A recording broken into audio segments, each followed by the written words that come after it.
Alright, so we covered the fuel surge tank in episode 1 for this thing, so we're ready to move on to episode 2, which is going to be getting some exhaust on this this thing, try to quiet it down some. So I figured we'd do a little bit of coverage on what we chose to go with.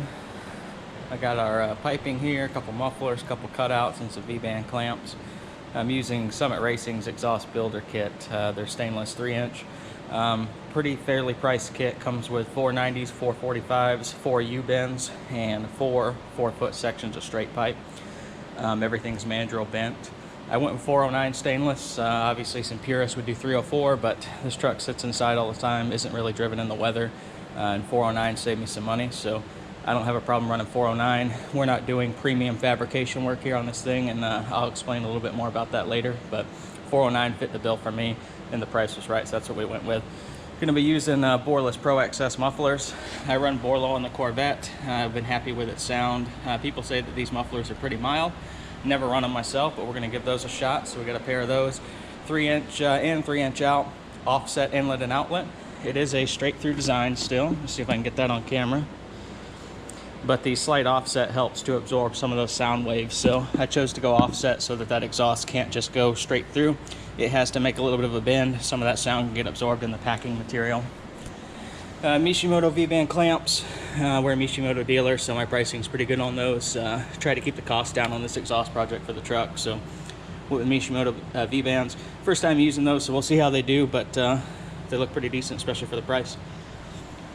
And a pair of Granatelli 3-inch cutouts. The other one's still boxed up, but kind of mock this one up real quick so you guys can see the assembly. We'll run cutouts on either side of this. Anytime we plan on trying to make some power stay in the boost, obviously we'll have the cutouts open. That was kind of a critical thing for me with it being turbo. Want to minimize that back pressure behind the compressor, so cutouts are the solution there. So we're going to start working on getting this put together, but I wanted to talk a little bit about the strategy. So I'm doing this more as a exhaust garage build, DIY fabricator. I am far from a professional fabricator. I have very little welding experience. I usually outsource that work, but we're going to give this a shot this time around. I like to, keep as much of it in-house as I can, but no fancy tools. We've got a good old trusty Harbor Freight Chinese portaband mounted on the swag off-road table.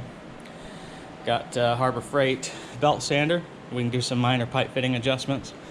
Obviously my welding table. We're going to be MIGing this. Some of you guys that are welding purists that know so much more than me, you're probably rolling over in your seat right now, but we're going to use the Prime Weld MIG 180.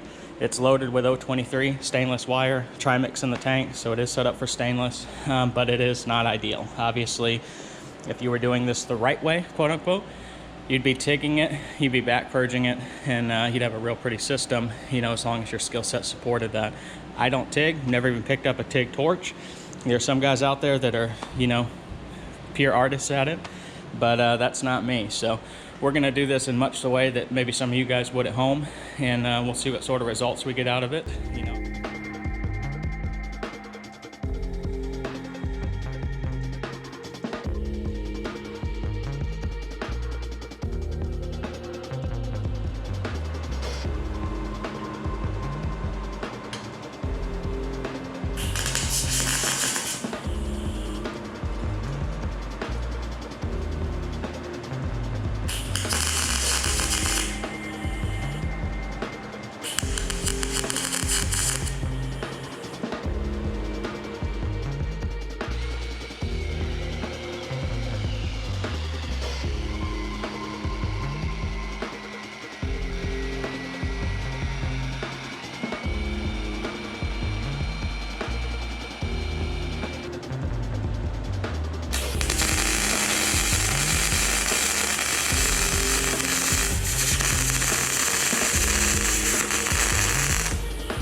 Getting ready to pull the system off and tack some hangers onto it, but I wanted to shoot some footage.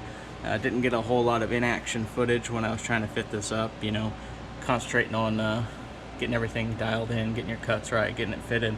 Difficult to try to film when we're doing all that. So just went ahead and got it fitted up, but wanted to follow up with some video and show what we did, why we did it, and talk a little bit about the plans now.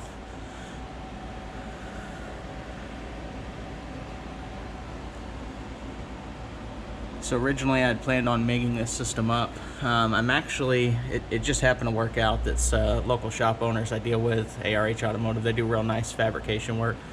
They've got a little bit of time, so I'm actually going to send this over to have them TIG it up. I'm pretty happy with how the system turned out, and I don't want to shortcut anything like I originally intended.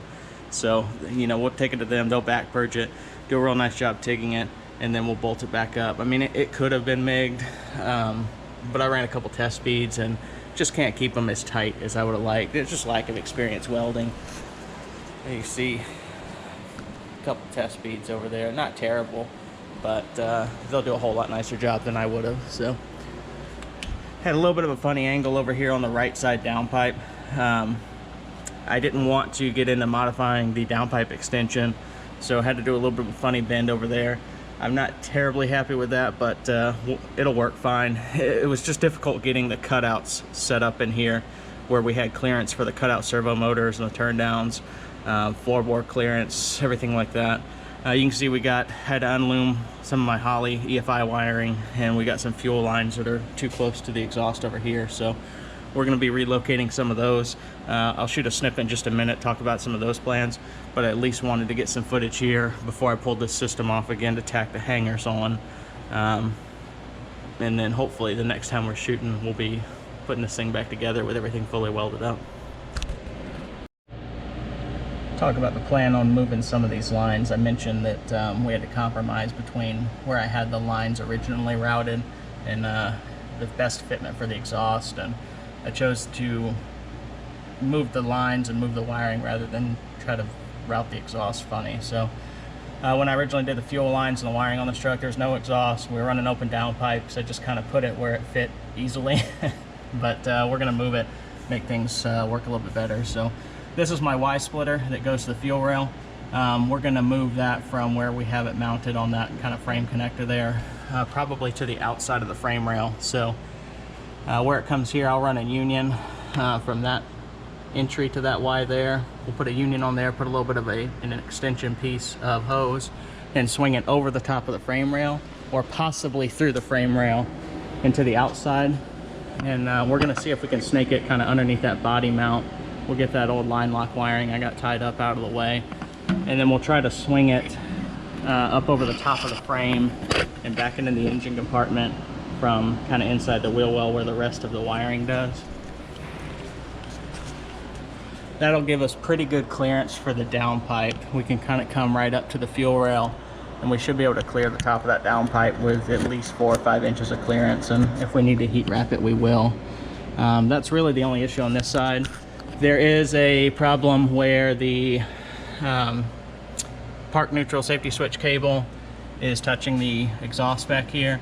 We could just pin that up, but since we're going to T56, that's really not going to be an issue, so I'll temporarily tie it out of the way while we test drive this with the auto. But ultimately, we're going to be pulling that out when we do the manual swap. Over here on the passenger side, we got a lot going on between the integration harness and the Terminator X Max wiring. Again, this is all related to auto trans function. The only thing that I should have on this side is VSS, vehicle speed, when we do the T56 swap. So I should be able to route this a little bit cleaner and get some of this wiring out of the way. But I'm hoping to, see if I can prop the light up so I can point. I'm hoping to bring this wire onto the back side of the transmission crossmember and tie it up a little bit nicer so that it is out of the way and not running so tightly.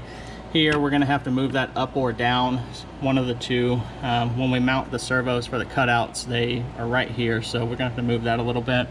But the biggest issue on this side is our return line. It's literally laying on the exhaust right now. Again, you know, this is something where I just routed it whatever was easiest when we did it. I've got it tied up there. You'll see my little Adele clamp. We'll pull that loose and pull that line a little bit more in that direction and probably pin it in over here. so that we got some clearance. And then we'll try to sweep it along the top of the frame and dip right in where it originally went so we can pick up the flex fuel sensor. Had a couple questions about my decision on turn down angle, so I wanted to touch on that real quick. So I like to come out of the mufflers with a little bit of an extension because I found that if you dump it right off the muffler, you get a little bit of a boomy note because the exhaust gases are expanding in that muffler and then they're coming directly out of it. So you're hearing some of that expansion. So I like to do a short little extension off the mufflers to help tone it down just a little bit, but I picked those extensions up and angled them out. The reason for that, picking them up, was to try to get them a little bit further away from the ground so that exhaust sound isn't bouncing right off the ground and kind of reverberating under the bed. And then obviously angling it out or trying to get the exits kind of underneath the frame rail is just to prevent, again, some of those sound waves from, you know, banging off the underside of the bed. And it acts like a giant subwoofer box to a certain extent. If you can get some of those sound waves out from under the bed, it's not going to be quite as boomy or quite as resonant than it would be if we had just spilled these right out the back of the muffler. So hopefully that makes a little bit of a difference. I'm going to clamp those on. That way if we want to change those, change the angle, change the length, anything like that, I'm not having to cut them off the muffler. We'll just pull the band clamp off, pull them out, and make whatever changes we need to make, and then clamp them back in.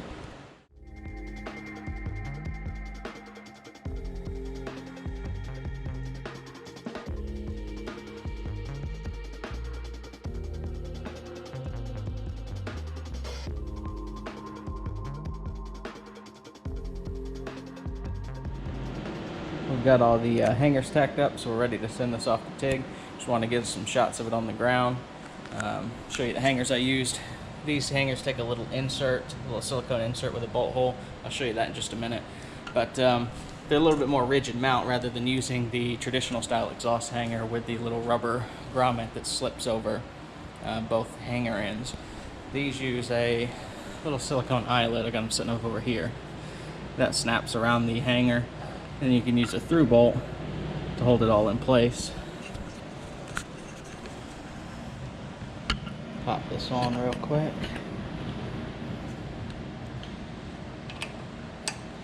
So that goes on just like that. Again, we're running solid mounts on this truck, so I wanted something a little bit more rigid because we've got kind of some tight clearance in a couple areas. So I think these will fit the bill. And they look pretty good too compared to a traditional hanger. So the exhaust is off getting welded. I wanted to take that opportunity to try to address some of these fuel lines that were routed a little bit too closely to it. So I went ahead and pulled off the feed line. I disconnected it back at the filter outlet, and we're going to build a whole new section that we have to lengthen a bit. And we tried a couple of options on how to route this. Originally I talked about doing it outside the frame rail, but there's just too much going on with the body harness and that body mount there. There's no way to sneak it past that body mount without going under it, and I don't want it hanging lower than the frame. So I played around with this a little bit. See if I can prop this light up. And I think I can pull this these two feed lines to the rail over, kind of tie those into the firewall. We'll have to do some insulation and stuff because we don't want them vibrating against the firewall or rubbing. But I can route that down, kind of pick up the frame here. We'll pull these wiring harnesses loose because they're tied to the brake lines, but that'll give us a little bit more room there. And then we can kind of sneak these right on top of the frame. And we can have our Y-splitter basically mounted to the top of the frame now up there. So we're going to build a new section of line running from that filter outlet to our new Y location. It should be about 5.5 inches longer. We'll get that built up and put on, and then work on getting this all mounted up real nice so that it's not loose or rubbing or vibrating around.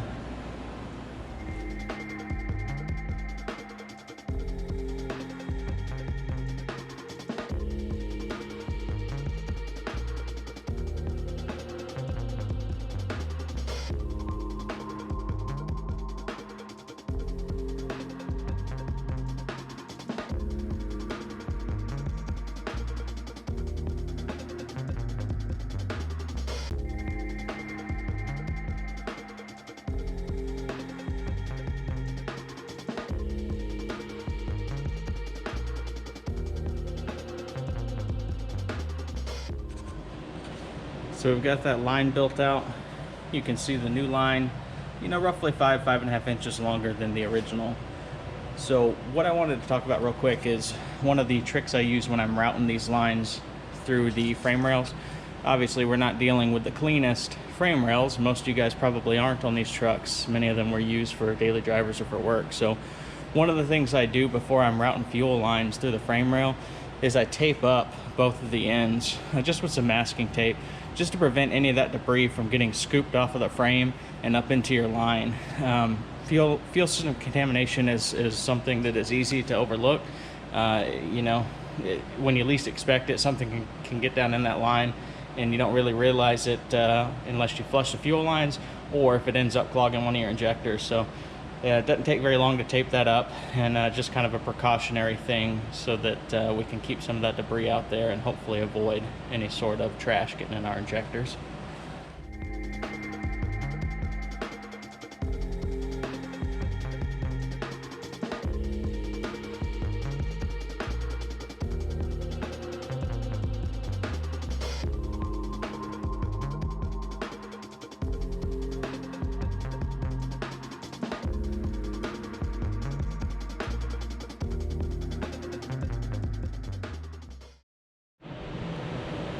We've got those lines tied up now, so just wanted to shoot that, let you guys see what we did here.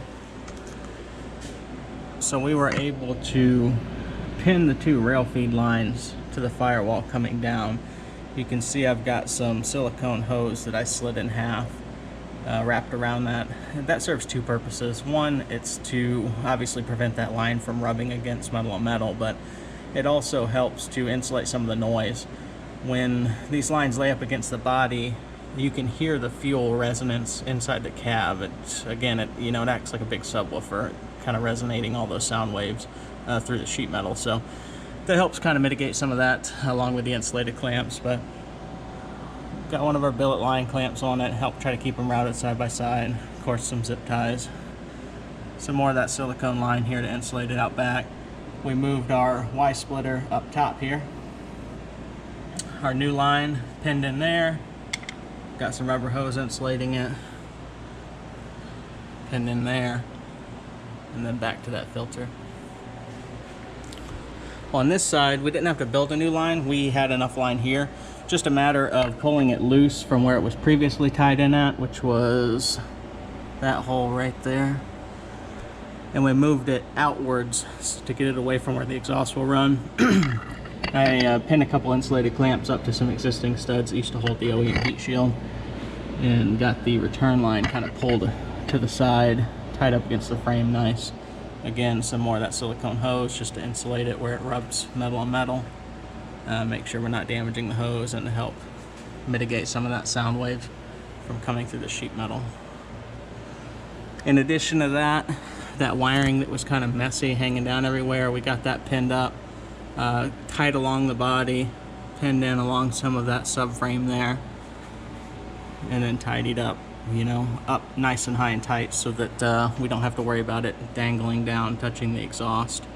And then our turn down will be somewhere in the vicinity of right here. So we'll get that angled so that we get a nice little exit tucked underneath the frame there for when the cutouts are open.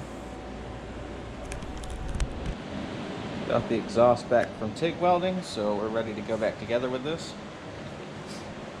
Thought I'd get a few shots of it on the ground real quick before we start to get everything put on.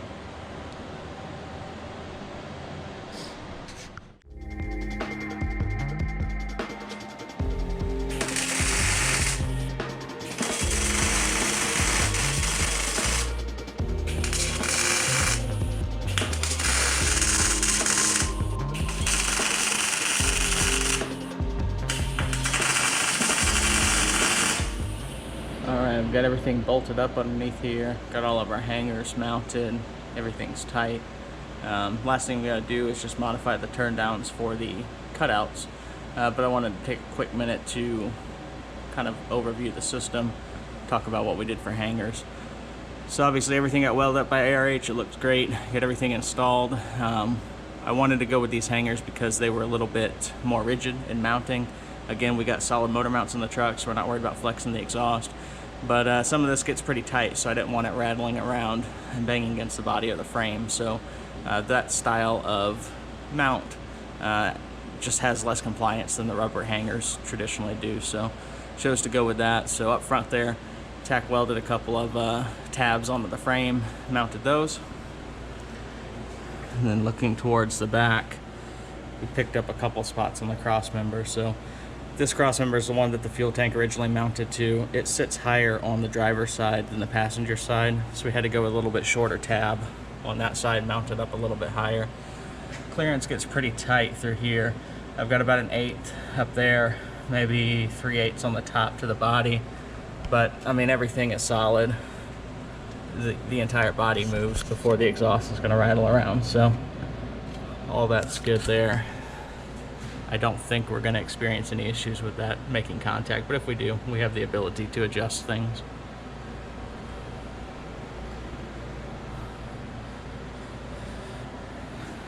And then for the last mounting point, picked up the top of that cross member up there with those straps that go to the outlets of the mufflers. We're going to go ahead and give the cutouts a test. I got everything kind of temporarily wired in. You can see my mess there, it's just draped across the seat. We're going to go key on. Two things are going on here. We're going to be priming the fuel surge tank. So we got the lift pump running. We're also going to take the opportunity while we got key on and we got our cutouts wired in to see if they're going to actuate as they should. All right. So they're wireless. We'll hit the open button. Looks like it works good. It's the side open. Yep, we're all good. We'll go ahead and hit the close button.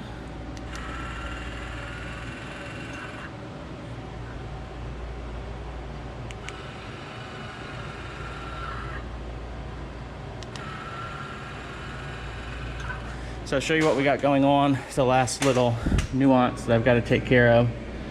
So the turn downs that came with the cutouts are a little too long. I mean, you can see there, we were working in some tight space. So this is pretty much up against the frame.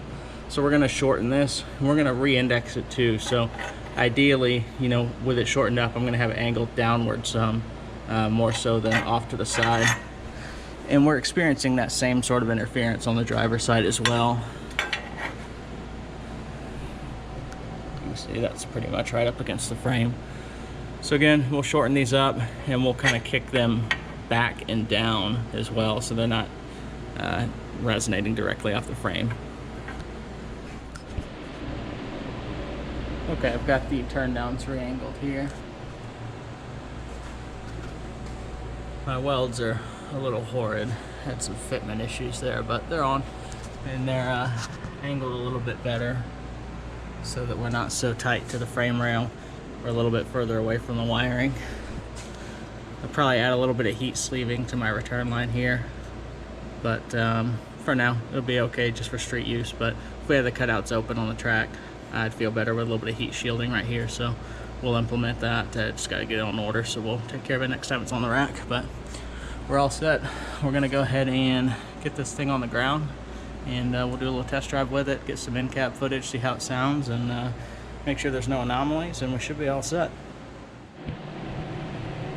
Surge tank is primed, so we went ahead and hooked up the primary pump, power and ground. I'm gonna go ahead and key cycle the truck a couple of times, and we're gonna double check everything for leaks.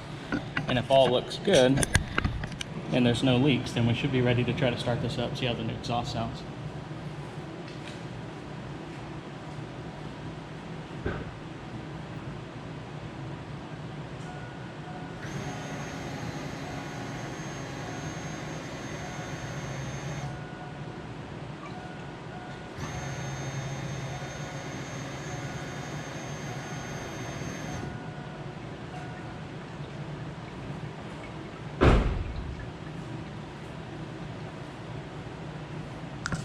All right, got 42 pounds of pressure on that second prime. So pump's running, lines are pressurized.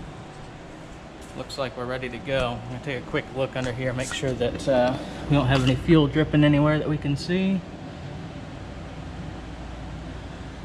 Everything looks good. Everything looks good in the back. Check up front real quick. I don't see anything out of the ordinary. I don't smell any E85, so that's a good sign. I think we're all sealed up. We're gonna go ahead and try to give this thing a fire up.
Sounds good. A lot more mild than it was with open downpipes.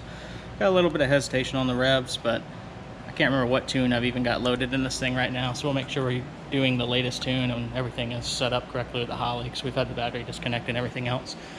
But overall, initial impressions, I'd say I'm pretty pleased with it. It's a lot more docile, so I'll be interested to get everything tied up, all of our wiring put away, and we'll give this thing a little test drive out on the street, see how it sounds.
overall pretty happy with how it turned out. It's a lot more mild, a lot more livable inside the truck, a lot more comfortable and pleasant to drive. So I'm content with the solution for quieting it down and looking forward to the next step.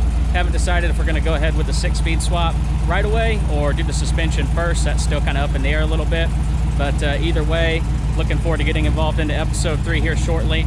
It's either going to be T56 manual swap or revisiting some of the suspension on the truck. So if you haven't already, give us a like and subscribe to the channel so you get all the latest updates, and look forward to getting involved in the next step. Thanks, guys.